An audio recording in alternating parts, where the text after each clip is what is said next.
por la Universidad Autónoma del Estado de Hidalgo. Tiene estudios en sociología por la Universidad Nacional Autónoma de México, especialidad en género, violencia y políticas públicas por la Universidad Autónoma del Estado de México, Campus Toluca, maestro en estudios políticos y sociales en la Universidad Nacional Autónoma de México igualmente, bajo las líneas de investigación de género y sexualidad, y actualmente estudia su doctorado en ciencias médicas, odontológicas y de la salud en la línea de bioética en la Facultad de Medicina de la UNAM. Ha participado en congresos de la UNAM, el Politécnico, coloquios latinoamericanos sobre investigación social. Ha trabajado en proyectos de desarrollo comunitario y participación juvenil, así como en programas de trabajo con hombres que generan violencia. Fungió como coordinador del área de capacitación en actividad institucional de prevención de la violencia y combate a la discriminación de la Secretaría de Salud de la Ciudad de México, asesor externo en la Unidad de Igualdad Institucional entre Mujeres y Hombres de la SEP e investigador externo de la Unidad Politécnica de Gestión con Perspectiva de Género del Instituto Politécnico Nacional. Actualmente trabaja como profesor de bioética en la Escuela Superior de Medicina del Instituto Politécnico Nacional. Alfonso, muchísimas gracias por acompañarnos y el espacio es tuyo. Muchísimas gracias, maestra. Y bueno, pues antes que nada, agradecer la invitación, el espacio, y me voy a permitir compartirles una pequeña presentación que yo elaboré. ¿Me pueden indicar si la ven? Sí, perfecto. Bueno, pues antes de comenzar, quiero contarles un poco cómo es esta cuestión de la invitación. La maestra Mariana me hace la invitación a poder estar con ustedes, y originalmente pues se había planteado como hablar de este tema de nuevas masculinidades, y yo preferí que se hablara de masculinidades corresponsables. Conforme vayamos viendo un poco el desarrollo de la temática, pues les iré contando un poco de por qué cuando trabajamos el tema de masculinidades lo hacemos desde una perspectiva ya no de nuevas masculinidades, sino de masculinidades más corresponsables, ¿no? Para poder desarrollar este tema, pues yo les invitaría a que podamos trabajar estos tres temas. Me sorprende de grata manera que en la escuela estén implementando este tipo de estrategias que incorporen este tipo de espacios. Y pues bueno, yo decidí arrancar desde lo básico, ¿no? De estas nociones entre sexo y género. No sabía de qué terreno íbamos a partir, y pues siempre me gusta partir de lo más eh, elemental, pues para que todas, todos y todes tengamos como el terreno parejo en el mismo eh, nivel de comprensión, ¿no? Posteriormente, pues hablar de qué es esto de las masculinidades, cómo lo entendemos, para cerrar con algunas acciones que en el trabajo con hombres particularmente, pero en vinculación con las propuestas y los postulados de colectivos feministas, pues entenderíamos como corresponsabilidad, ¿no? En este sentido, pues el primer eje, que sería el de sexo y género, pues yo les invitaría como a reflexionar sobre qué puede definir a un hombre. No sé si alguien quisiera compartirnos. ¿Qué creen o qué consideran que puede definir a un hombre?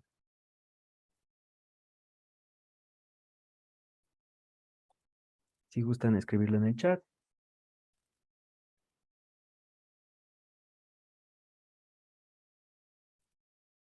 ¿Qué consideran ustedes que puede definir a un hombre?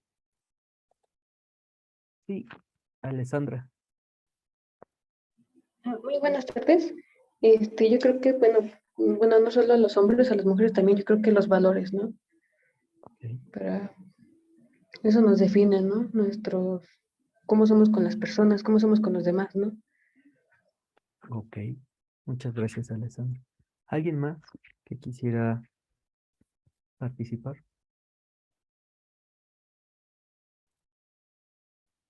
¿No? Ok. Alessandra nos habla de una característica que tiene que ver con los valores, pero incluso antes de pensar en esta situación, ¿no? De la relación con otras personas, tendemos a vincular esta noción identitaria de las personas con una característica, y es la característica corporal. Cuando hablamos de hombres, generalmente lo tendemos a asociar con una característica corporal, que cuente con ciertas características sexuales, en este caso con un pene, con unos testículos, con una cierta producción hormonal. En algunos casos incluso se llega a hablar de hormonas o producción química masculina, ¿no? La testosterona. Pero em, para fines prácticos de los estudios de género que tienen que ver más con las relaciones interpersonales, siempre hablamos de una distinción. Hay que hacer una distinción entre aquellas características que se asocian con los cuerpos, que tienen que ver con un plano de lo biológico, y aquellas características que son más de índole social y cultural, ¿no? Dentro de estas características sociales y culturales, vamos a ver algunas que tienen que ver con esto que ya nos compartía Alessandra, ¿no? Entonces, estas características físicas que tienen que ver con lo orgánico, con lo hormonal, incluso con cierto desempeño, van a construir un imaginario. Acá, por ejemplo, Elizabeth en el chat nos dice la fuerza física. Cuando hablamos de fuerza física, de resistencia, de levantar peso, generalmente lo asociamos con el cuerpo de ciertos hombres, ¿no? Pero la invitación que yo les haría es, pensemos que es necesario hacer esta distinción y tener bastante bien marcado los límites entre aquello que es biológico y aquello que es cultural, ¿no? Acá les pongo una imagen de un pequeño anime que dice que para ser un hombre no basta solamente tener estas características sexuales, sino hay que tener honor. Y aquí tiene que ver mucho con lo que nos mencionaba Alessandro, ¿no? Es decir, hay una serie de atributos y de características que nos distinguen, y ella menciona tanto hombres como mujeres. Pero incluso si nos ponemos a pensar, nos ponemos un poco quisquillosos o quisquillosas en esta situación de los valores, podríamos pensar que incluso los valores no se manejan de la misma manera. Es decir, no esperamos que un hombre y una mujer se comporten de la misma forma. Y en este sentido, yo les haría la invitación a pensar que el género no solamente está en el plano de lo individual, que es esta rebanadita de pastel que está acá abajo, a nivel de lo subjetivo. Generalmente lo pensamos como masculino y femenino, pero para tener una imagen más completa de este panorama, pues necesitamos entender dos componentes más. El componente simbólico, que tiene que ver con una serie de prácticas culturales, que tiene que ver con una serie de atribuciones a nivel de la cultura, y el imaginario social. Cuando hablamos de lo simbólico, hablamos de qué se espera a nivel de ciertos contextos que se realicen. Yo aquí siempre les hago una pregunta cuando doy este tema y les digo, ¿cuáles son las dos fechas más importantes para un mexicano que no son de carácter cívico? Y generalmente coinciden en dos fechas, el 10 de mayo y el 12 de diciembre, ¿no? Son fechas que no son de carácter cívico, no tienen que ver con la bandera de México, con la batalla de Puebla, pero que todas las personas que habitamos este país sabemos que son muy importantes. ¿Qué se celebra en estas dos fechas? La figura de la mujer. Pero acá lo interesante es pensar que no se celebra una mujer que estudie una ingeniería, que desarrolle conocimiento científico o que tenga implicaciones en la política, sino tienen que ver con el papel de la mujer a nivel de el maternaje, ¿no? De ser madres. ¿Qué tiene que ver esto a nivel de lo simbólico? Tal vez ustedes dirán, pues nada. eh, lo que vamos a ver es que estos componentes culturales de lo simbólico van a tener relación con estas cuestiones de lo social, que tiene que ver con los estereotipos y los roles de género. Generalmente tendemos a ver cierta población femenina en ciertas áreas de conocimiento, ¿no? Hace rato yo le preguntaba a la maestra cómo está la distribución de la escuela, y ella me decía, pues está bastante pareja, algo que también me sorprende para bien. Pero generalmente cuando hacemos este ejercicio en la escuela, por ejemplo, Nacional de Trabajo Social, la población mayormente es femenina, ¿no? Casi no hay hombres. O si nos vamos a las áreas como la ingeniería o la pedagogía, vamos a ver que hay mayor participación de mujeres que de hombres. Si nos fuéramos, por ejemplo, en el caso del Politécnico, a ciertas ingenierías que tienen que ver con cuestiones aeroespaciales o de diseño automotriz, vamos a ver que la participación ahí es mayoritariamente de hombres. Entonces, ¿qué tiene que ver esto? Pues que el género a nivel cultural va a determinar que en las prácticas sociales se vaya regulando la participación de mujeres y de hombres en ciertas situaciones. ¿A partir de qué? A partir de ir educando a las personas en estos aspectos. ¿Cómo se da esta educación? No hay una escuela de género en la que todos pasemos y nos den un título, sino que tiene que ver con una serie de procesos que en estudios sociales entendemos como socialización. Es decir, la sociedad por medio de una serie de agentes, la familia, la escuela, los amigos, las amigas, los contenidos que consumimos, películas, series, música, nos van transmitiendo una serie de ideas que implican el deber ser hombre o el deber ser mujer. Una de las características que tiene el género es que es dicotómico, es decir, lo que hacen las poblaciones masculinas no la hacen las poblaciones femeninas. Cuando un hombre con estas características sexuales que ya mencionábamos transgrede este imaginario social de lo que se espera que sea un hombre, pues va a haber una serie de sospechas, ¿no?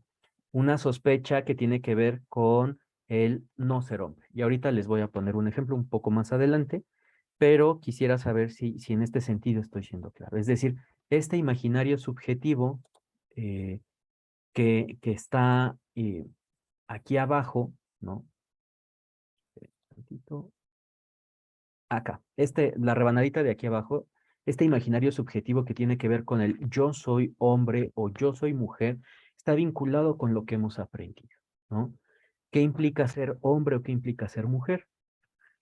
Y bueno, esta cuestión del género, a quienes hacemos estos estudios de género, nos sirve como herramienta analítica porque entonces estas características de lo que más adelante vamos a ver como una masculinidad hegemónica no están ancladas a este componente del sexo. Es decir, no están ancladas a alguna fisiología o alguna cuestión hormonal o alguna cuestión genética, sino que tienen que ver con un proceso de aprendizaje y de formación social y cultural. Muchas veces nos dicen, no, es que los hombres son así por naturaleza. Y algo que yo les invitaría es a pensar que esta cuestión del género, que además de tener tres componentes a nivel simbólico, a nivel social y a nivel subjetivo, tiene un elemento que es contextual y temporal. Aquí yo siempre les doy el ejemplo de los colores. Cuando pensamos en niño o niña, pensamos, incluso cuando van a nacer este niño o esta niña, lo pensamos en cuestión de colores, ¿no?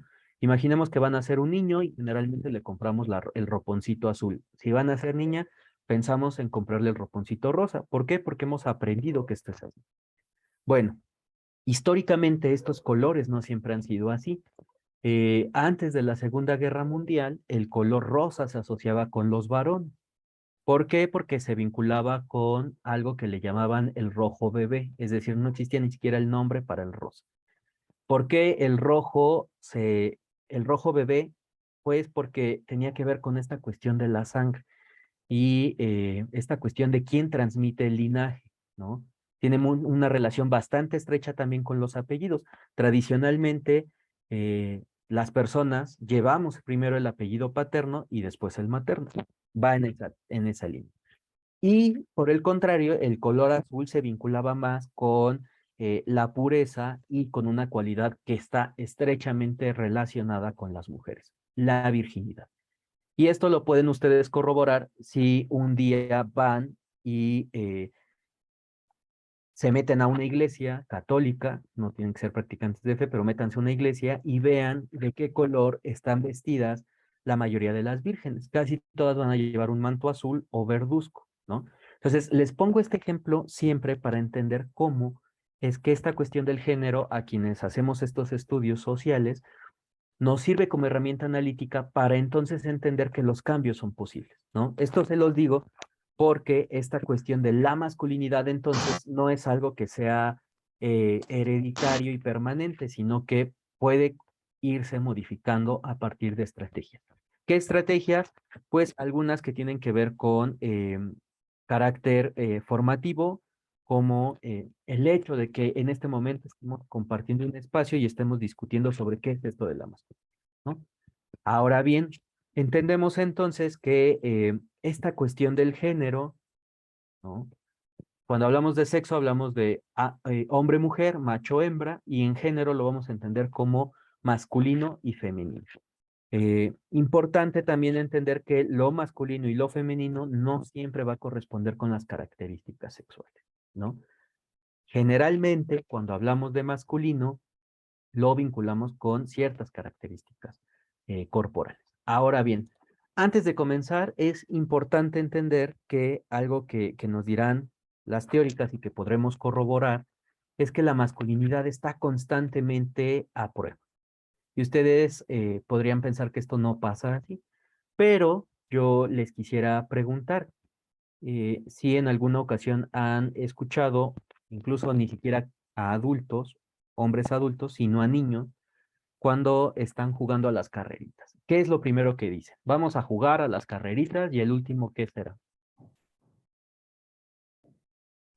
Pues lo que dicen es que el último es niña, ¿no? O vieja. Niña o vieja, o en algunos casos incluso es gay, ¿no? Con otras palabras. ¿Qué es esto? Pues es una demostración de que la masculinidad va a ser constantemente puesta a prueba. ¿Por qué? Porque estos niños han aprendido que quienes no corran rápido no se adscriben a algo que entendemos como masculinidad hegemónica. ¿Qué es esto de la masculinidad hegemónica? Es esta serie de características o de atributos que socialmente vinculamos a los hombres. Es una masculinidad que es dominante y la vamos a ver en gran mayoría de representaciones. Aquí les pongo dos que a mí me parecen como muy claras. Yo soy fanático de los cómics, me encantan los cómics, pero vamos a ver que incluso en los cómics los grandes héroes, Batman, Superman, de la Era de Oro, son personajes que cumplen con esta cuestión de la masculinidad, ¿no?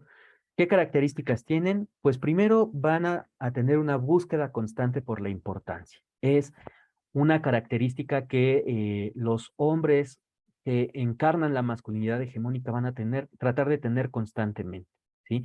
Ser el más importante, el más destacado, el que gana más dinero, el que tiene carros más importantes. Y esto lo pueden ver, por ejemplo, cuando en la carretera, ¿no? eh, ven a estos hombres que de repente van conduciendo un auto y los rebasa un bochito, un Volkswagen, ¿no? Y entonces, como no me puedo dejar ganar y yo tengo que ser el más importante, acelero mi carro lo más que se pueda, aunque el tope esté a 5 metros, ¿no? La cuestión es demostrar que yo soy importante, ¿no? Una segunda característica es que estos hombres que encarnan la masculinidad hegemónica se perciben a sí mismos como autónomas y autosuficientes. Son personas que se perciben a sí mismas y proyectan a otras personas como sujetos o individuos que no necesitan de los demás, ¿no? Vamos a ver que esto al final tiene repercusiones en la vida de las personas, pero no porque ser autónomo e independiente sea malo, pero son personas que lo llevan incluso al extremo. Hay un sentido, impera un sentido de productividad. Son hombres que todo el tiempo están tratando de producir y que incluso consideran las cuestiones afectivas o emocionales como innecesarias, ¿sí? Yo les voy a compartir un caso, ¿no? En el Politécnico, no sé si ustedes lo sepan, pero el Instituto Politécnico Nacional es de las pocas instituciones que tiene una licencia de paternidad. Es decir, cuando un hombre va a ser padre o adopta, el instituto, claro, bajo ciertas características, les da una licencia de paternidad. No, no, no con todas las semanas que se dan a las mujeres, pero se da una licencia de paternidad. Pero aquí hay un problema. ¿Qué pasa cuando se les daba esta licencia de paternidad a los hombres? ¿Qué creen que hacían estos hombres con esa licencia? Disfrutaban a sus hijas o hijos, ayudaban a su pareja en el cuidado de estas infancias. ¿Qué creen que hacían estos hombres? muchos de ellos también ingenieros, valga la redundancia, ¿no? ¿Qué creen que hacían estos hombres ingenieros, muchos de ellos con posgrado, con esa licencia de paternidad?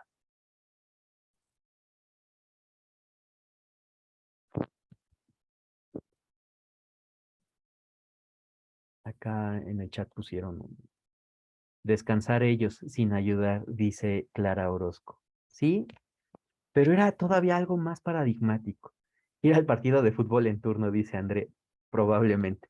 Pero no, curiosamente la gran mayoría de ellos decían, wow, me están dando 2 semanas de vacaciones, pero ni siquiera de vacaciones. ¿Qué hacían? Se saturaban de proyectos. Y entonces era esta cuestión que vamos a ver que en la masculinidad hegemónica tiene mucho que ver con el sentido de ser proveedores, ¿no?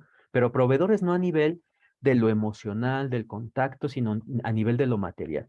Tengo 2, 3 semanas, puedo rentarme por ahora para sacar un proyecto, ¿no? Y entonces en 3 semanas voy a sacar un proyecto que me va a dar un ingreso extra. No, la licencia de paternidad no estaba pensada para eso, estaba pensada para que estos hombres apoyaran a sus parejas, que fueran corresponsables en la crianza y que pudieran empezar a establecer un contacto con sus infancias, ¿no? Con su descendencia. No pasaba. ¿Qué era lo que imperaba en ellos? Este sentido de productividad, ¿no? Este sentido de que se tiene que estar constantemente desarrollando algo. Les comparto otro caso que a mí me resulta paradigmático. Yo he trabajado en grupos de reeducación para hombres y bueno, dentro de estos grupos siempre se habla sobre la práctica del cuidado. En alguna ocasión llega un hombre, 67, 68 años, albañil toda su vida, encorvado porque ya tiene un daño en la columna. Imagínense, 64 años y ha trabajado desde los 12. Cuando le preguntábamos se llamaba, espero que siga vivo, pero se llamaba Gabriel, en ese entonces seguía vivo, a Gabriel, ¿cuándo vas a dejar de trabajar, Gabriel? Hasta que el cuerpo me aguante, ¿no? Y ustedes dirán, pues es que tal vez no tenía prestaciones, tal vez no tenía otra forma de subsistencia. No, Gabriel había sido un hombre bastante precavido, tenía ahorros, ¿no? Tal vez no le dieran para andar viajando por Europa toda la vida, pero tenía la manera de subsistir. Eh, pero en él imperaba esta situación, ¿no? De la productividad. Hay que estar constantemente haciendo porque si no, se sospecha de alguna situación. Otra situación en la que podemos ver este sentido de productividad es en los adultos mayores de la tercera edad, hombres, los índices de depresión son más grandes, ¿sí? Caso que no ocurre con las mujeres. Las mujeres cuando llegan a la tercera edad y tienen la oportunidad de jubilarse, no hay depresión. ¿Por qué? Porque este sentido de la masculinidad a los hombres en la tercera edad les hace sentir que son inútiles. En el caso de las mujeres, es una oportunidad de volver a establecer contacto con sus seres queridos, ¿no? Y entonces son estas abuelitas que tienen contacto con las vecinas, con las amigas, con las hermanas, con los nietos y las nietas. En el caso de los abuelos, esto muy pocas veces pasa. ¿Por qué? Porque esta masculinidad hegemónica a estos hombres les dice que mientras ellos no produzcan, son inútiles, no valen como hombres. Otra característica es esta de la heterosexualidad obligatoria. Tendemos a pensar que un hombre, entre comillas, de verdad tiene que ser heterosexual. Aquí yo les comparto un ejemplo que siempre cito y bueno, espero que mi mamá no vea la grabación en YouTube, pero mi mamá era enamorada de Ricky Martin, ¿no? Toda la vida amó a Ricky Martin, estaba enamoradísima de Ricky Martin. Y cuando Ricky Martin anuncia que es gay, que es un hombre homosexual, mi mamá lo primero que dice es tan hombre que se veía. Paz, ¿no? En su imagen, para mi mamá, Ricky Martin dejó de ser hombre porque entonces vean, ya no cumple con esta característica de la heterosexualidad obligatoria. No importa que sea sexualmente un hombre, no importa que sea un hombre fornido, con poder económico, no. Como ya no es heterosexual, para mi mamá y para muchas personas, Ricky Martin dejó de ser un hombre. ¿Sí me explico? Vean cómo esta heterosexualidad obligatoria es algo que constantemente se va a estar monitoreando, ¿no? Si tienes novia, si no tienes novia, si vas a ciertos espacios, de consumo de cuerpos de mujeres, como le hace table dance, ¿no? Estas cuestiones es algo que la masculinidad hegemónica va a estar interponiendo. Pero además hay otra característica que va muy de la mano. Hay una hipersexualización. No basta con que seas heterosexual, hay una necesidad de tener constantes parejas sexuales. Esa es una cuestión que algunos autores van a decir que la masculinidad hegemónica es un factor de riesgo. Yo les comparto una cifra. En los últimos años, los casos de VIH que más han incrementado ni en personas de la diversidad sexogenérica ni en usuarios de sustancias intravenosas. El mayor incremento ha estado en mujeres y mujeres heterosexuales que están en relaciones formales de muchos años o casadas. ¿Qué nos dice esta cifra? Pues que estas mujeres se infectan o contraen la infección por sus parejas. Son hombres que tienen múltiples relaciones sexuales con múltiples parejas, pero no se cuidan. Y entonces este mandato de la masculinidad hegemónica, de la heterosexualidad y de la hipersexualización, lo que va a hacer es poner en riesgo no solamente a ellos, sino a otras personas, ¿no? Conductas de riesgo conductas sexuales de alto riesgo, hombres que tienen un consumo alto de sustancias que deciden tener relaciones sexuales sin protección, es un factor de riesgo. Otra característica de la masculinidad hegemónica, hay un control exacerbado del aspecto emocional. Los hombres aprendemos que las emociones nos hacen débiles, que no hay que llorar. Eso sí, podemos expresar una emoción con mucha facilidad, el enojo. La gran mayoría de los hombres que se adscriben a esta masculinidad hegemónica, el enojo es la emoción que pueden sacar con mayor facilidad, ¿no? Esto lo pueden ver con muchos hombres cuando el semblante está serio, ¿no? El entrecejo muy apretado. ¿Qué tienen? Nada, ¿no? ¿Qué tienen? Nada. Y se molestan. Y es evidente que algo les está pasando, pero hay un analfabetismo emocional, dirán algunas autoras, porque lo que podemos expresar es el enojo, ¿sí? Nos cuesta muchas veces expresar el dolor, la tristeza, la decepción incluso, ¿no? Muchos hombres ante la ruptura amorosa con su pareja, en vez de externarlo, ¿qué es lo que hacen? Van, se emborrachan, escuchan música ranchera y entonces ya borrachos y con música pueden desahogarse, ¿no? Vamos a ver que esta masculinidad hegemónica entonces va a generar un control emocional bastante amplio. Otra característica que podemos ver es que hay un poco entendimiento de lo corporal. La mayoría de los hombres que se adscriben a esta masculinidad hegemónica tienen un poco uso del cuerpo, ¿no? Incluso hay temor a sentir eh, cuestiones que no tienen que ver con ciertas zonas, ¿no? Alessandra levantó la mano. Sí. Sí, bueno, yo quería comentar algo acerca de lo que estaba platicando del control emocional. Bueno, yo en lo personal, ahorita, bueno, he estado, conviviendo así con, por ejemplo, con muchos, niños, bueno, Ujú. debido a una actividad que yo hago, fuera de la escuela y todo eso.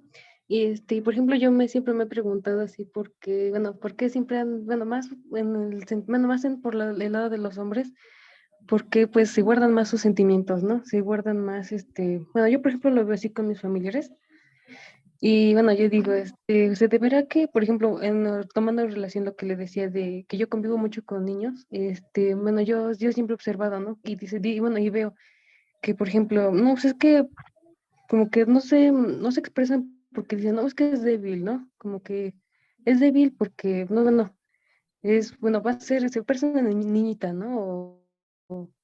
O porque es que si llora, pues se va a ver más, que no, que es muy, no sé, que es débil, que no aguanta o así, ¿no? Y digo, o qué otros factores, no sé, impliquen que, por ejemplo, bueno, yo digo, ¿no? Que desde chiquitos van llevando eso de que, pues es que si expreso mis sentimientos, pues voy a ser débil, ¿no? No soy un hombre, ¿no? Los niños no lloran, ¿no? Y yo creo que eso se debe, ¿no? Que van creciendo, por ejemplo, en la adolescencia y hasta ser adultos, pues eso conlleva, ¿no? Muchas gracias, Alessandra. Justo por eso les compartía esta cuestión del género. Recuerden que les mencionaba la parte de la socialización, ¿no? Tiene que ver con cómo nos van formando. No, de nuevo, no es que vayamos a una escuelita y nos sienten y nos digan, a ver, maestro Ernesto, siéntese ahí y hasta que cumpla con estos criterios le damos el diploma de hombre. No, pasa mucho.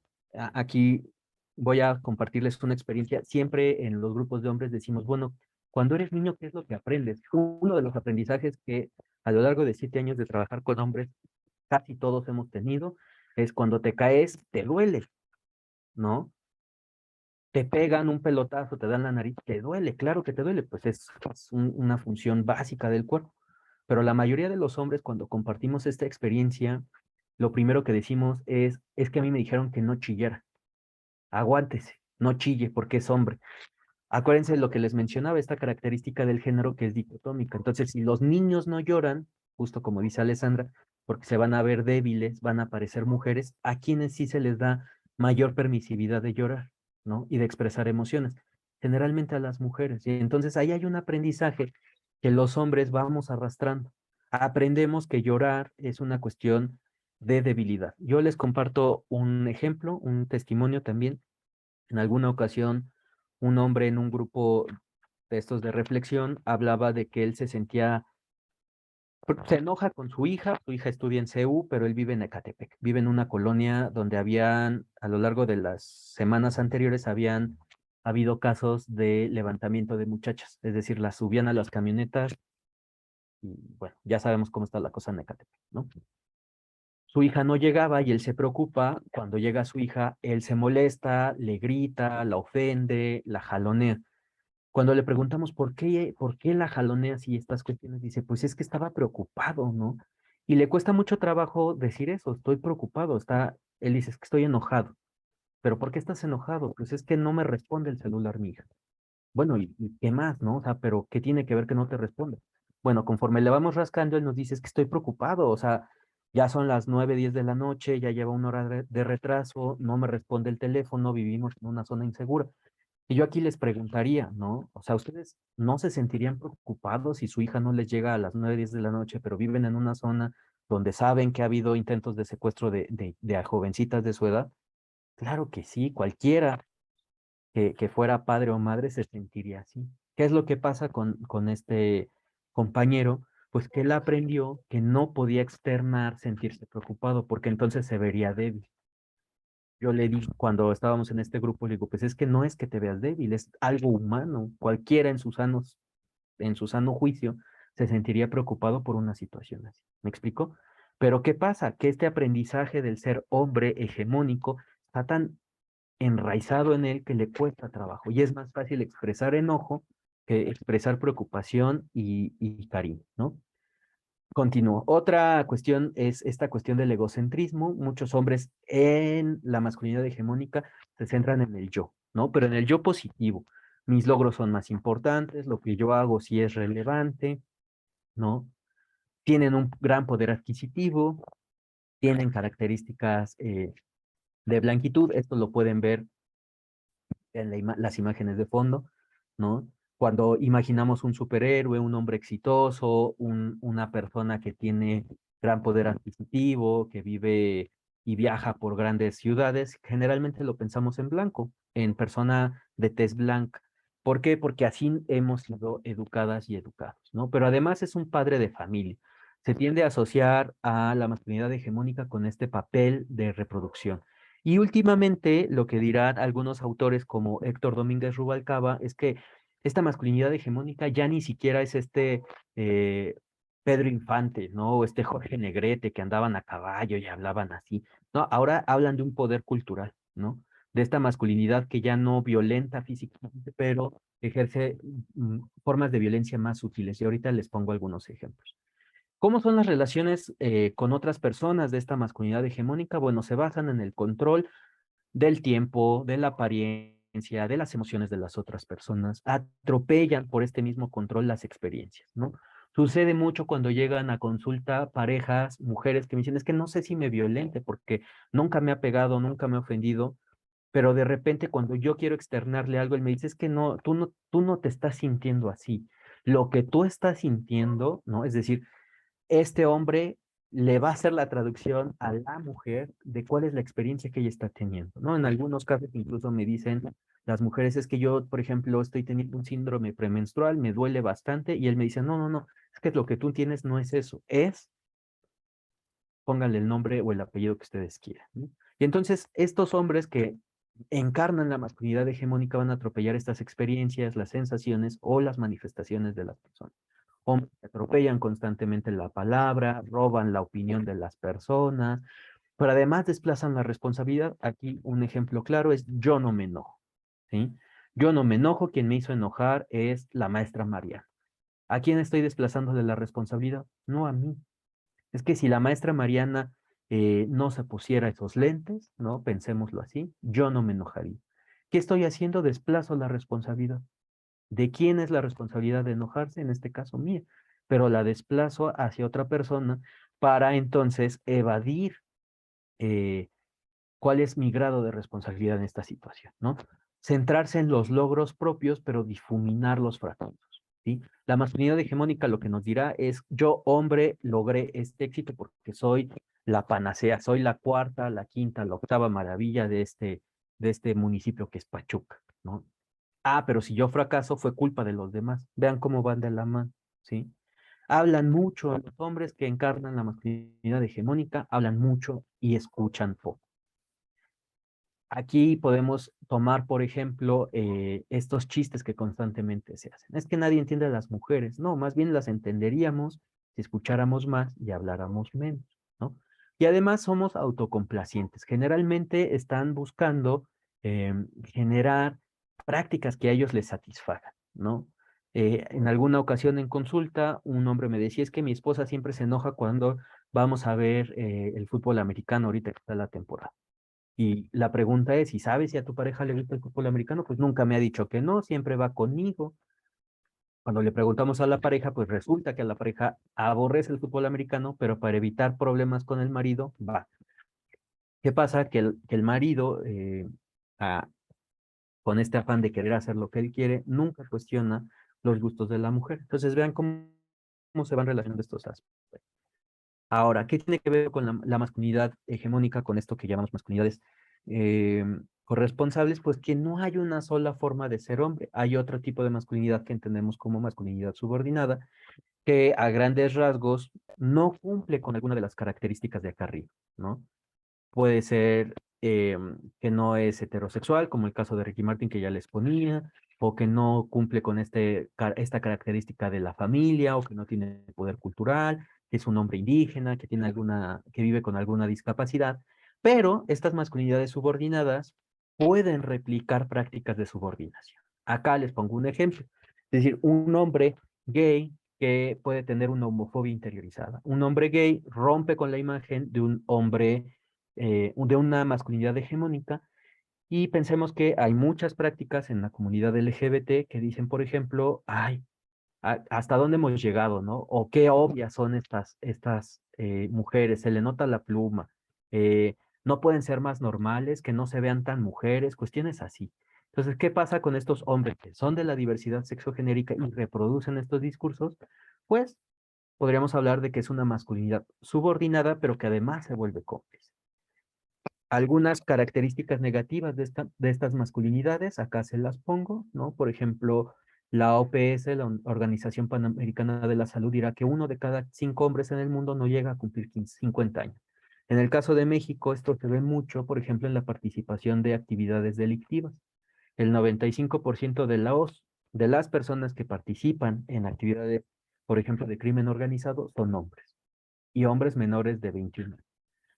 Casi el 88% de los homicidios son hombres, pero el 95% de los homicidas en el mundo son hombres. Es decir, generalmente el argumento cuando las mujeres, las feministas salen a marchar es a los hombres nos matan más, cierto, pero ¿quién los mata? Otros hombres. Entonces, es necesario problematizar la masculinidad como un factor de riesgo, dirá Beno de Keyser, para entonces proponer alternativas, ¿no?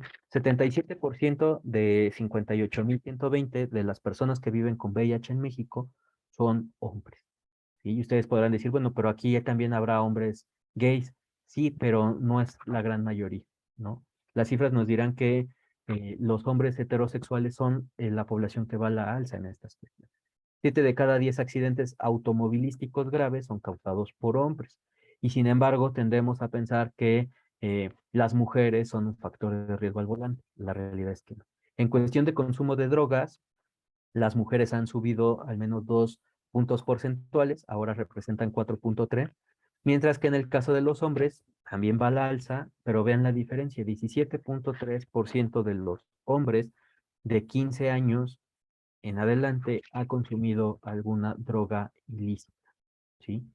¿Qué otras características existen? Bueno, sus relaciones son superficiales, utilitarias y poco cercanas. Sucede que estos hombres tienen a su mejor amigo y solo saben su nombre, ni siquiera el apellido, ni cuáles son sus necesidades, ni cuáles son sus gustos, ¿no? Hay mayor sensación de soledad, mayores cuadros de sentimiento de abandono, irritabilidad y reactividad. No les puse acá la cifra, pero la cantidad de hombres que se suicidan es mucho mayor que la cantidad de mujeres, ¿no? Hay mayor soledad y abandono. Hombres de la tercera edad sufren más abandono que mujeres de la tercera edad. ¿Por qué? Por prácticas. Ahora bien, creo que me estoy extendiendo, me estoy comiendo minutos, pero perdón, quería arrancar acá. Eh, Esto nos lleva a esto que entendemos como masculinidades corresponsables. En algunos autores o algunas autoras hablarán de masculinidades alternativas, masculinidades profeministas, otros autores hablarán de nuevas masculinidades. ¿Por qué yo proponía que habláramos de masculinidades corresponsables y no nuevas masculinidades?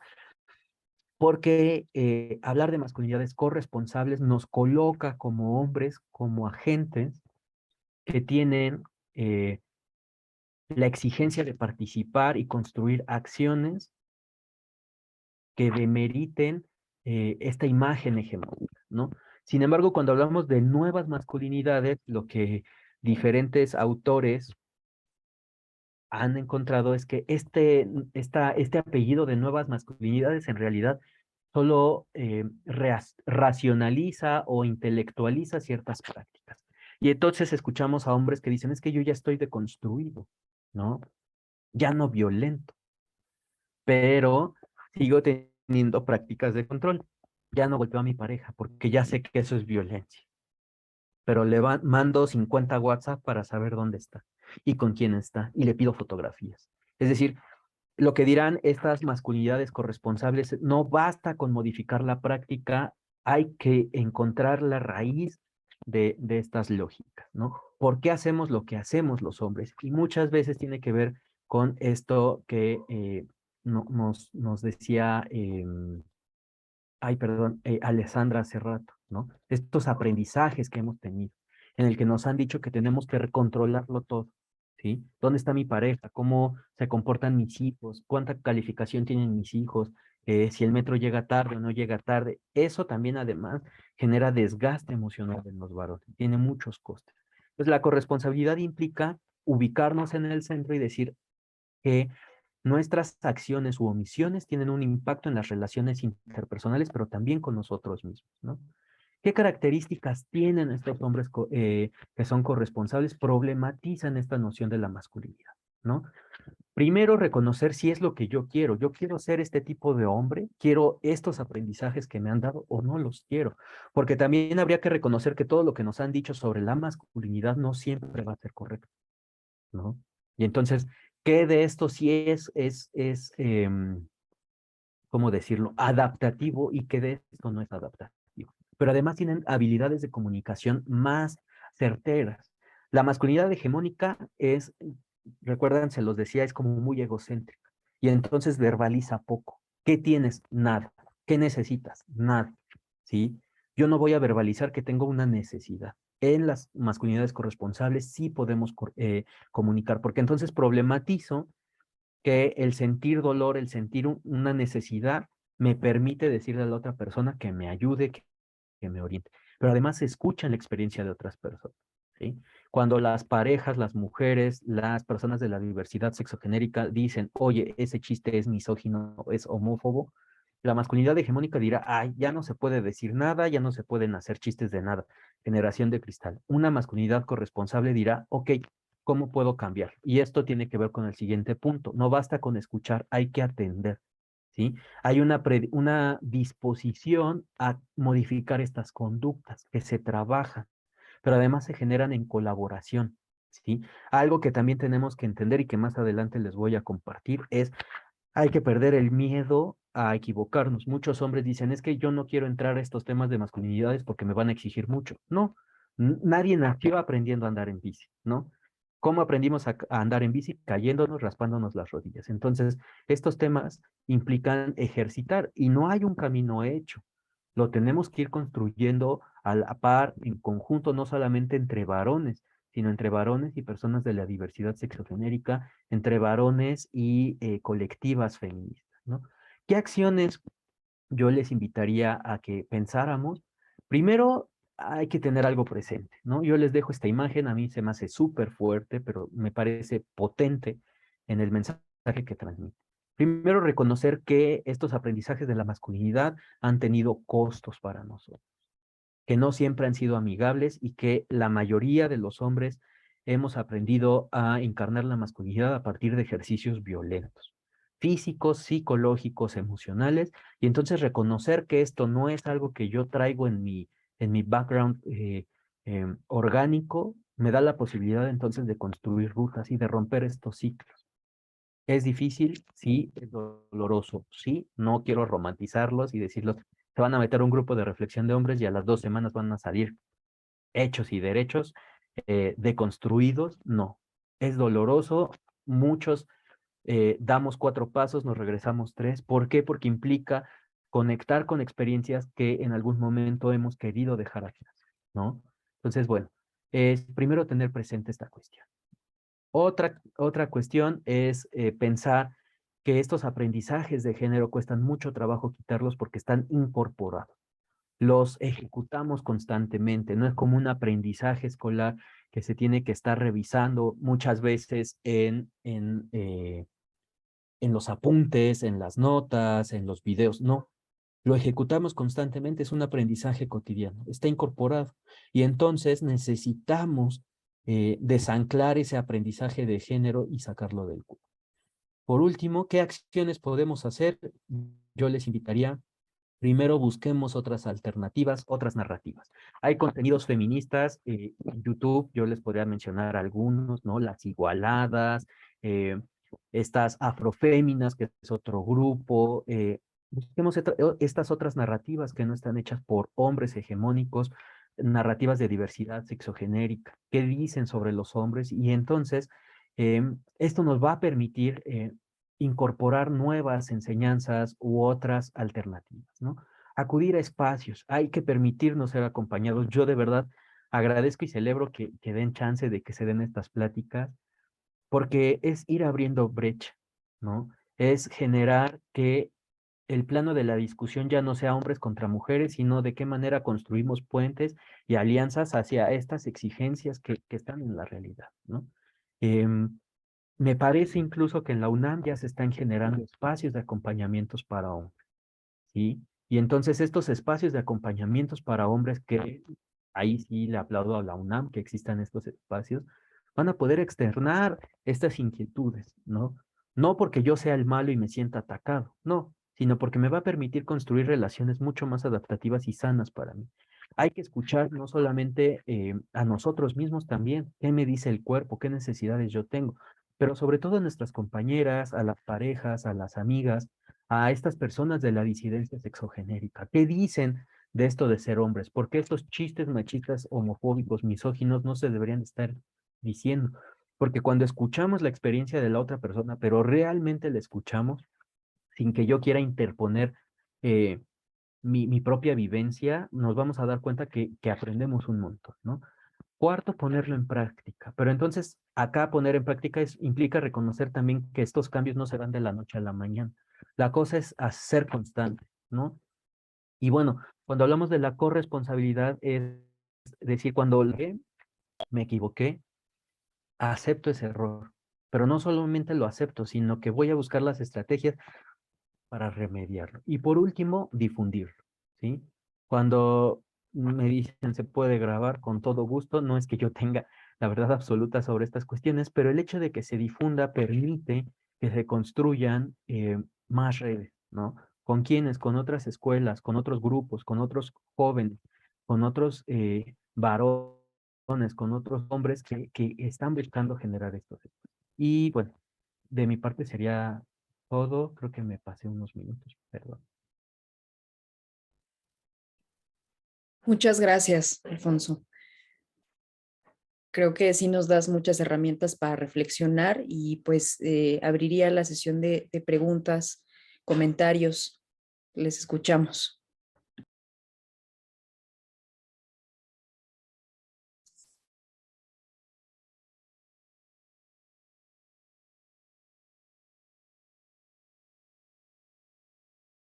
Adelante, Alessandra.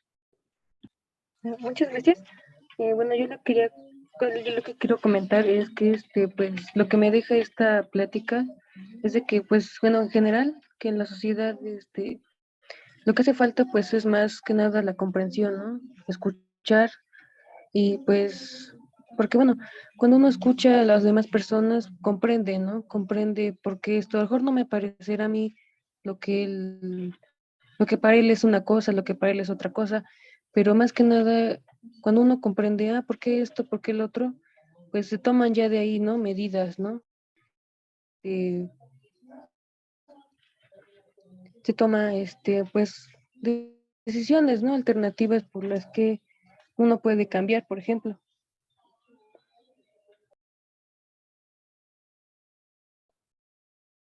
Muchas gracias, Alejandro. Sí, justo creo que uno de los grandes desafíos es escuchar, ¿no? Nos hace falta escuchar más, sin duda.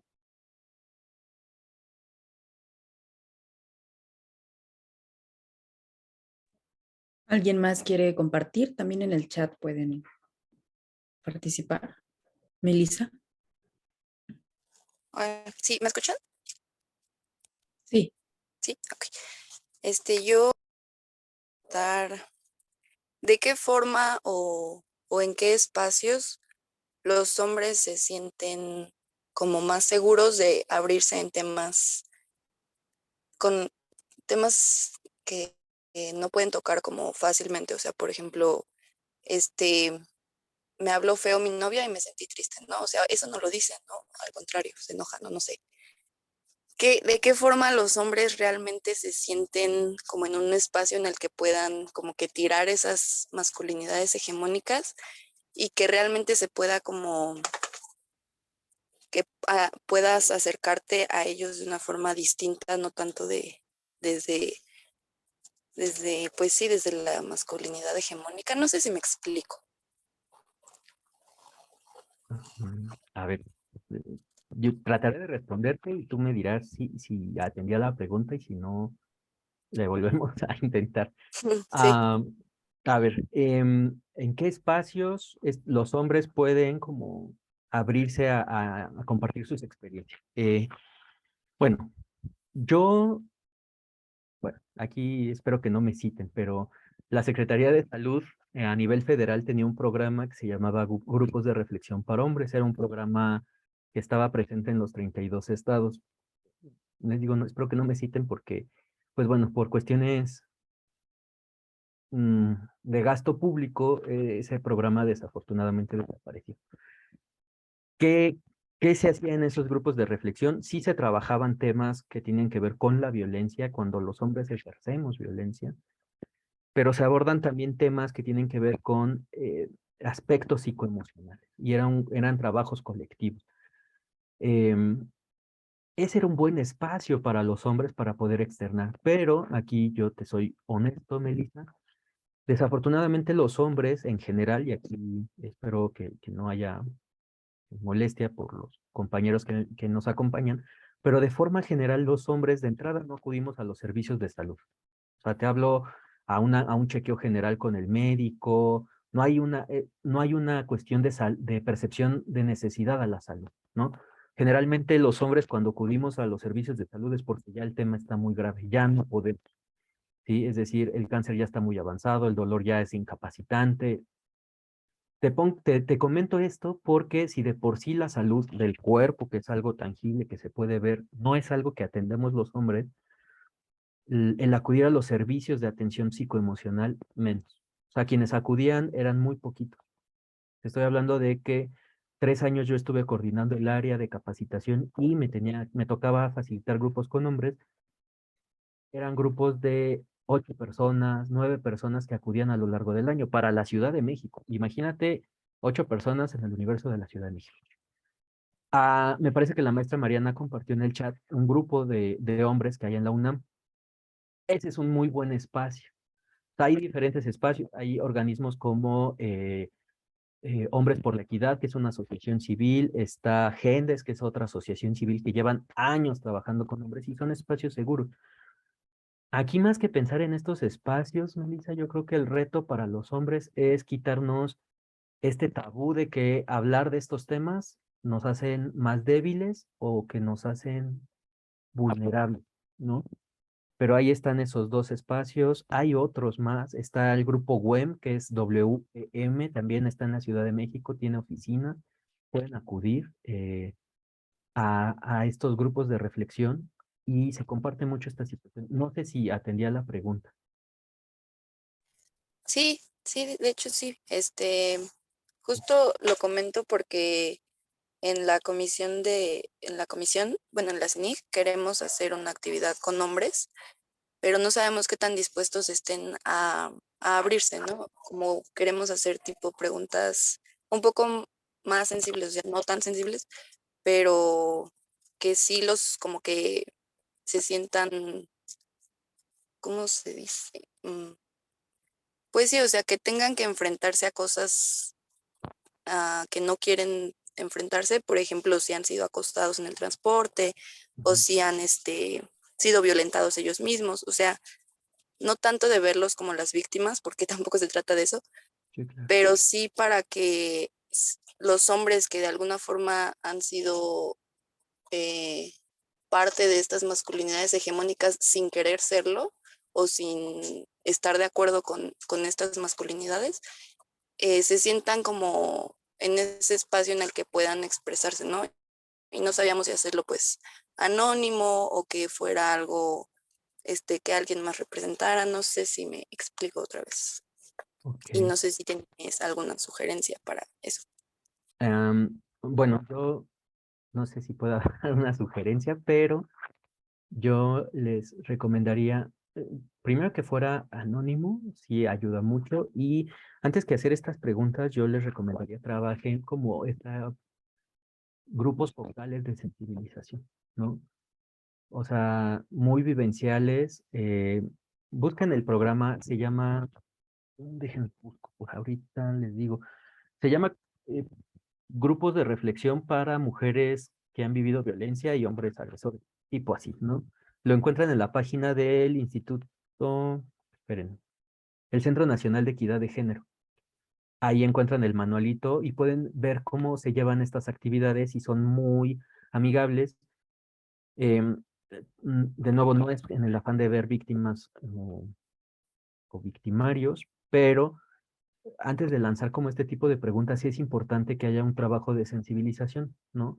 ¿Por qué? Porque muchas veces cuando uno no tiene ciertos temas, no ha trabajado ciertos temas, no registras la experiencia por ahí, ¿me explico? Incluso en el caso de las mujeres, eh, cuando ellas no trabajan el tema de violencia, pueden haber vivido violencia, pero no lo registran como violencia, ¿no? Saben que están incómodas, que no se sienten cómodas, pero no lo viven como violencia. Te los comparto en este caso, si pasa en el caso de las mujeres, en el caso de los hombres, ¿no? A lo largo de estos años, por ejemplo, hay hombres que dicen, "Chango, o sea, yo iba en el transporte y no me daba cuenta que eso que viví o eso que yo hice fue violencia para mí o para otra persona, ¿no? Hasta que hay un proceso de sensibilización es cuando ya hay como este registro.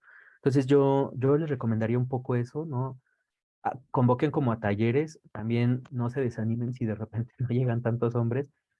Digo, actualmente ya hay como más sensibilidad por parte de las nuevas generaciones, que es algo súper chido y facilita mucho el trabajo, pero tampoco es que lleguen así en millares, ¿no? Entonces, con esos poquitos que lleguen y puedan trabajar como estas sesiones más prácticas, yo creo que les da mucho para generar ahora sí estas preguntas que a ustedes les interesan más, ¿no? Ok, muchas gracias. No, gracias a ti. ¿Alguien más?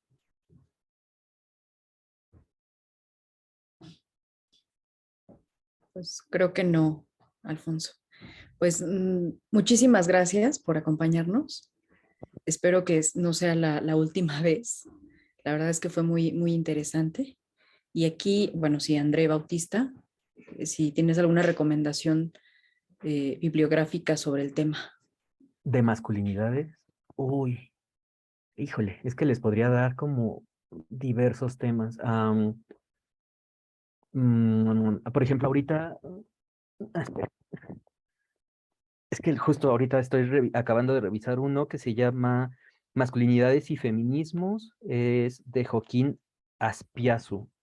Les pongo la portadita. No sé si se ve. Ese se los recomiendo, es muy bueno. Habla justo como de esta crítica a las nuevas masculinidades. Em, si les interesan, hay un libro que se llama 20 años de masculinidades de Guillermo Núñez Noriega. Ahí les da un listado. Ese libro es muy bueno porque les da un listado ya específico de temas, ¿no? Masculinidad y drogadicción, masculinidad y narcotráfico, masculinidad y violencia. En cuestiones de violencia, hay uno que se llama, ustedes dirán qué título tan escandaloso, pero se llama Mi marido me pega lo normal. Es de un psiquiatra. No pongan esa cara, de verdad, no es apología de la violencia. Es un psiquiatra que se llama Miguel Lorente Acosta, es un español, y justo en su prefacio dice, a ver, no se me alarmen, no es porque yo haga una apología de la violencia, sino porque una de sus pacientes mujeres, justo él le empieza a entrevistar y dice, pues sí, mi marido me pega, pero me pega lo normal. Y él lleva 30 y tantos años trabajando con hombres y dice, ¿cómo que te pega lo normal? O sea, lo normal es que no te pegue. Bueno, ese libro es muy bueno porque este señor lleva muchos años trabajando y desmiente bastantes ideas que tenemos sobre la violencia, ¿no? Una de ellas, él dirá, la violencia no es natural. La violencia es una práctica que es bastante selectiva, es decir, uno sabe con quién sí puede ser violento y con quién no puede ser violento. Ese libro yo se los recomiendo bastante.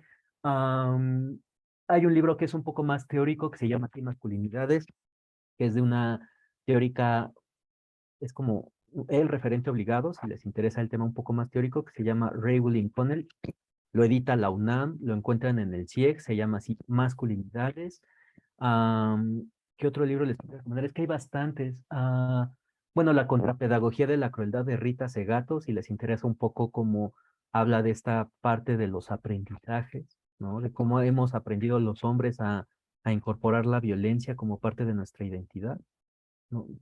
Pero digo, bueno, si les interesa más, yo me comprometo y si la maestra Mariana me lo permite, les puedo hacer un listado y les mando la lista de libros. Hay unos muy teóricos que, bueno, eh, desde acá se trabajan porque es ciencias sociales, pero bueno, buscaré algo que sea no tan teórico y que les pueda ayudar como más a adentrarse en el tema. Híjole, es que les digo, hay varios, ¿no? Hay otro que se llama Por mis pistolas, que es un estudio etnográfico que hicieron en Santo Domingo. Entonces, igual, si les interesa. Pero yo me comprometo, déjenlo anoto y le mando a la maestra Mariana un listado de libros, si les parece bien, y con todo gusto, ¿no?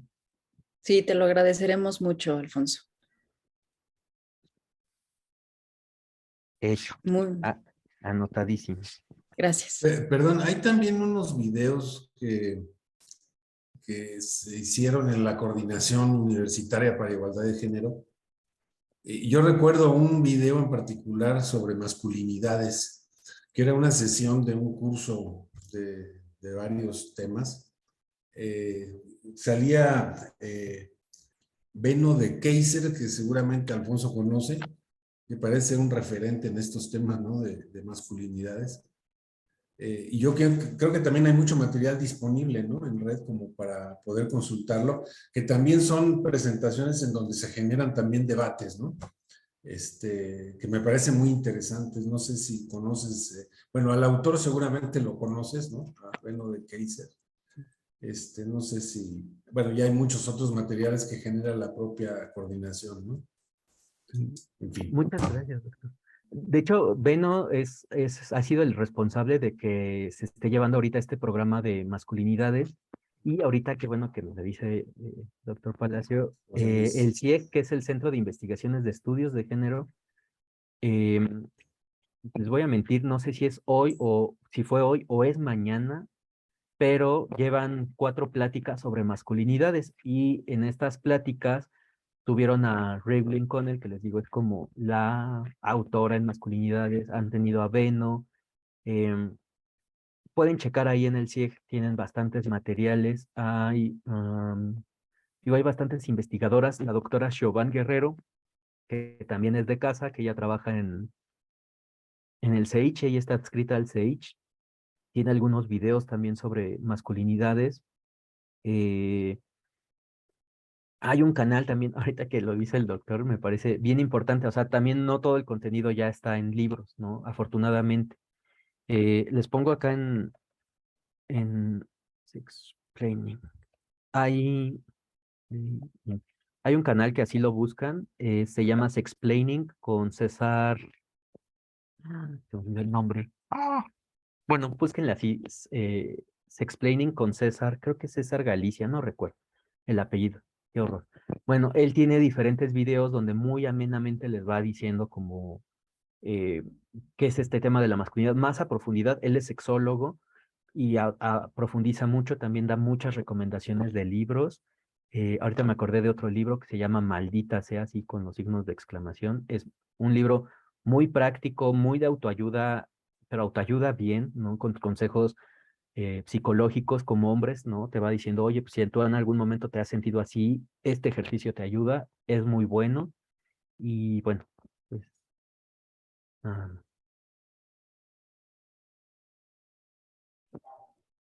Muy bien, muchas gracias. ¿Alguien más?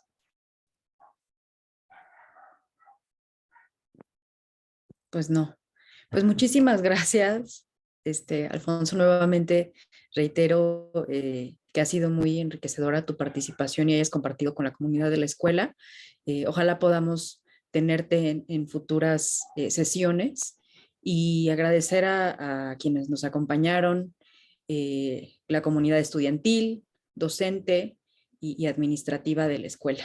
Muchísimas gracias. Esta sesión va a quedar grabada y se subirá al canal de YouTube de la escuela para que nos ayuden compartiendo con la comunidad que no pudo acompañarnos en la sesión de Zoom. Muchas gracias. Buenas tardes. muchas Muchas gracias. gracias, Miriam.